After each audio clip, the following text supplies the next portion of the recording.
Hello there, I'm Scotty. You're not. Let's talk about Chucky, Season 3, Episode 4, Dress to Kill. Now, originally on Wikipedia, it was under the name Halloween 3, Season of the Witch. Now, I see why that wouldn't work, because there's no witches in this, but... this was... the stuff with Chucky was good, but then whenever they cut back to Tiffany... I don't know. I'm just reminded of the fact that sometimes Don Mancini goes a little too far with what he's doing. So, we'll get to that. So, it's a Halloween episode. Halloween episodes always go a little bit weird. So, as you remember from the last episode, Lexi, Devin, and Jake, I don't remember the name, and Jake have been invited to the White House for the Halloween party. They come dressed as different variations of good guys. You know, Chucky.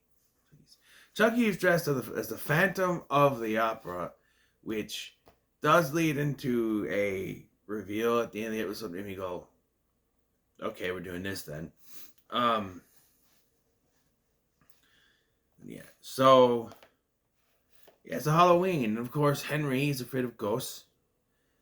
You know, and then we get this nanny that's watching him who's dressed like Mary Poppins. And I refuse to believe that's a coincidence, given that Kenneth Thompson got Mary Poppins in the last episode. So, this nanny, I thought she was end up being a disciple of Chucky's, but she's just a weird nanny who can see ghosts, apparently. Who knows? But, yeah. Meanwhile, Tiffany, that's right. Tiffany is sent to Texas for some reason, because that's where the death penalty is, apparently. And it said, if you kill in Texas, you're going to get killed back, or something like that. Ron White put it like this. If you commit a murder, if you kill someone in the state of Texas, we will kill you back. That's what he said. They got the death penalty there, apparently. But who did she kill in Texas? California, New Jersey, New York. I don't remember her ever being in Texas. Could be one of the many other kills she did, but who knows? Yeah, so she's on death row right now. Being locked up by this woman with a very deep Texas accent. Talks kind of like this. How she puts it in there like that, you know. Little Texas accent she got going. Either she does talk like that, or they really wanted her to talk like that to show that she's from Texas. I think it's a little over the top. Everything with Jennifer Tilly is over the top. But yeah, we established that Tiffany is locked up. They keep calling Jennifer Tilly, so it's kind of hard. Tiffany is locked up. Meanwhile, the crew, they are heroes. They get into the party dressed as good guys, like I said. And it is big Halloween party at the White House. The big brother, I forget his name, he is dressed like an angel of death or something. That's comforting to your brother. I see maybe he's a little bit down because it's almost a year since Joseph died, excuse me. And so something weird happens at this party that the president seems to see little Henry dressed as the Phantom of the Opera. Same thing as Chucky's dressed in, but it's not Chucky, it's a little boy dressed like it. Like it's Henry. Freaks him out. Is he really seeing this ghost, or what is going on? There's something with the White House. I don't know. Henry has that ghost book, and then the Mary Poppins nanny thinks... See, because I thought there was going to be something with her, but they said the other nanny wasn't available, so she was sent.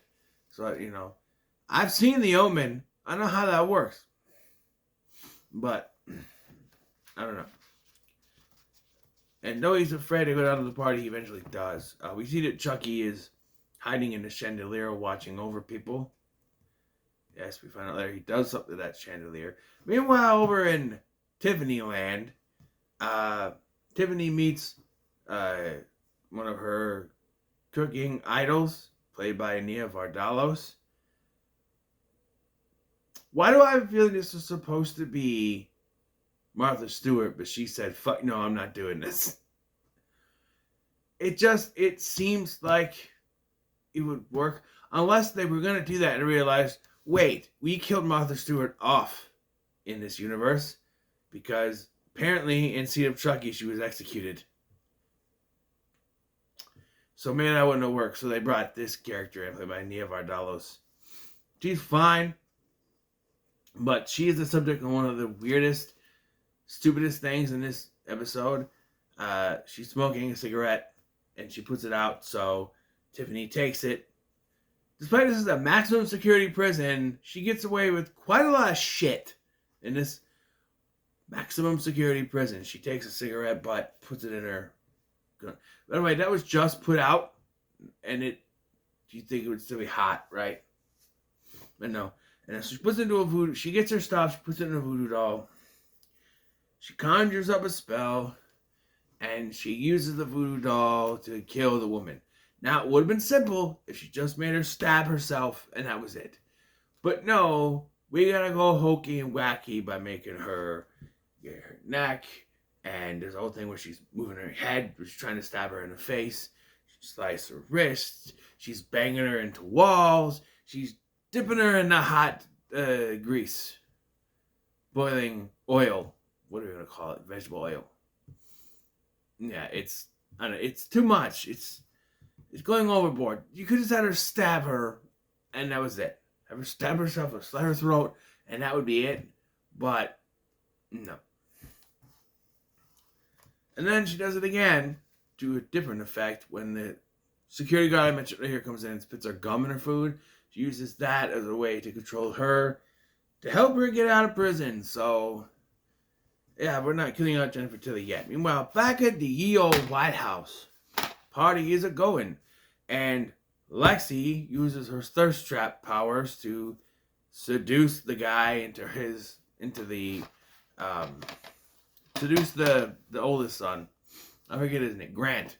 Seduce Grant into the living quarters of the White House. How did they get in here? It's the friggin' White House. Are there no security guards watching the entrance to the living quarters? Right? And Jake's just walking around with a corkscrew. Like, they go in and some of the stuff is taken from him, like Jake's rope. I guess hanging, stringing people is a thing. Lexi's barrette. And nothing from Devin, but you know.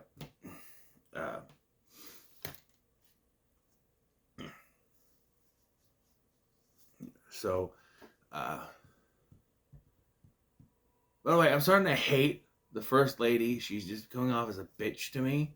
Her and the detective guy are hiding stuff. And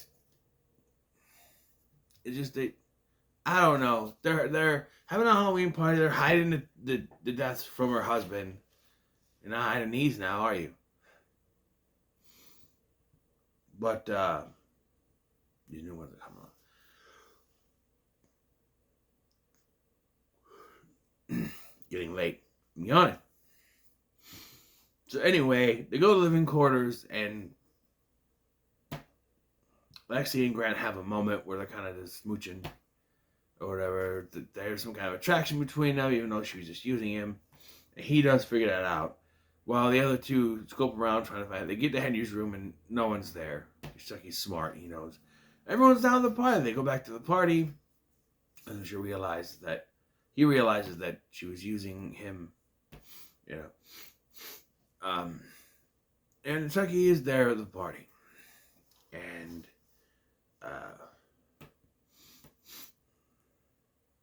then the president sees the person that looks like Joseph again, but it's Chucky doll. And then all of a sudden they start to realize that the chandelier is shaking. they take way too fucking long to move. They're standing there for what feels like a minute, watching this thing shake and move. Nobody moves. It's the most unbelievable thing in this episode, and there is voodoo stuff going on. But this is the most unbelievable thing. Why would you look up and decide not to move from where the shaking chandelier is? I mean, the girl from Paranormal Activity 4 was smarter than this. Come on. Of course, Jake has to save Devin, because Devin would have got smushed. And they just go stupid route. There's a lady who was like, the reporter lady was there, and they do a thing where she's still moving, even though she's severed from her bottom half, and she would be dead. But she takes the picture of herself, and then dies. And then the nanny stands up, and her face peels off, and she falls back down dead. That's not how dead bodies work, Don Mancini. That's not how it works. But seeing as there's 7 more bodies and he needed to complete his ritual, he does the ritual and goes to see if it worked, or it's revealed he's actually wearing a wig on his head. And he's old Chucky. And I'll tell you this, the old makeup on him looks pretty good. He looks like old Chucky. He's old. He's old. You know? And the kid walks in. I love this line. The kid was in, Joseph, what happened? And he turns around and he goes, I'm fucking dying.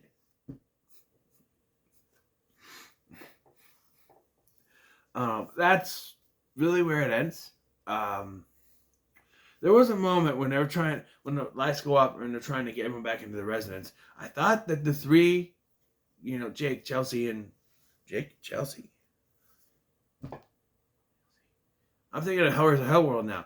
Jake, Lexi, and Devin were going to run up after them. That wouldn't have worked. But also, I want to point out that there was no nod. Jake was literally face to face with the president, played by Devin Sawa, and there was no, hey, he reminds me of my uncle, or he looks like my dad. Something like that. I know they did that with the last season, but there's no kind of nod. And you couldn't have one scene where the vice president walks by Alexi and she does a double take. Just a quick double take. If you're doing goofy stuff, you could... something like that, They're all there, But, yeah, that's pretty much it. And then they showed a preview for the next half, which will come in 2024. I know there's a strike going on, but everything is done and filmed. Just edit the fucking thing. You don't need to be off a strike to edit stuff, do you? No. Just do it. Who is striking, right? The writers were striking, and the actors were striking. The editors weren't striking. Get to work. I am, of course, joking. If you're supporting, whatever. But anyway, I don't know. I think it's kind of stupid we have to wait. I hope it's not a whole entire year for just 4 episodes. Give it, I know you can't really tell when this strike's going to be done, but February. I would say February would be appropriate. Not just because it's my birth month, but it would be appropriate to do it then. February.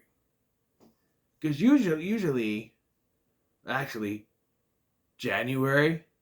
Because usually when there's mid-season finales around here, it would end in November or December, come back late January. So January would be fine. Probably not that early though. But I am interested. This just, I don't know. I didn't care for the Jennifer Tilly voodoo stuff. Obviously she's going to get out. What's going on with Chucky? They showed the preview and he calls her apparently. He's like, you're Chucky the killer doll. If you're going to die, go out with a bang. So it looks like he's going to go just fucking kill everyone in the White House. Yeah. I want to know more about the White House. There's something with the White House. There's something with the White House. Or ghosts or something. That Mary Poppins nanny was an interesting character and you killed her off right away. I don't know. But, And she uses the voodoo. I don't know if I mentioned this, but she uses the voodoo thing on the guard, and wants her to get things from the other guard so she able to get out, including the sniper guy. Okay, but that's 6 guards and a sniper guy, or including a sniper guy. But you're still, I don't know. Supposed to be a super,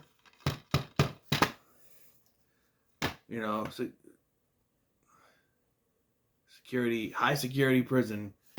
I don't know.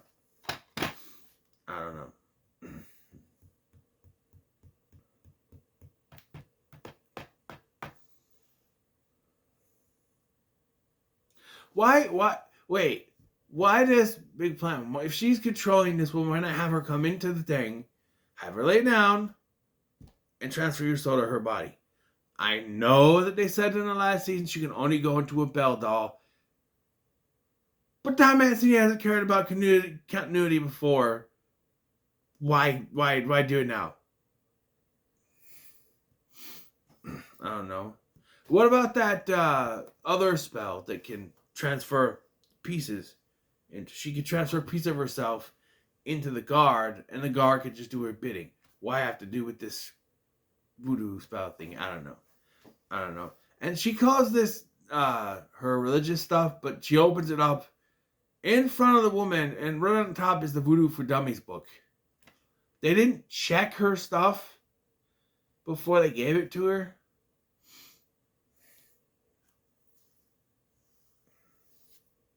I don't know. But what are your thoughts on this episode? In the comments below, make sure to like, share, and subscribe. Thank you for watching. I'm Scotty, and I'll see you in the next one.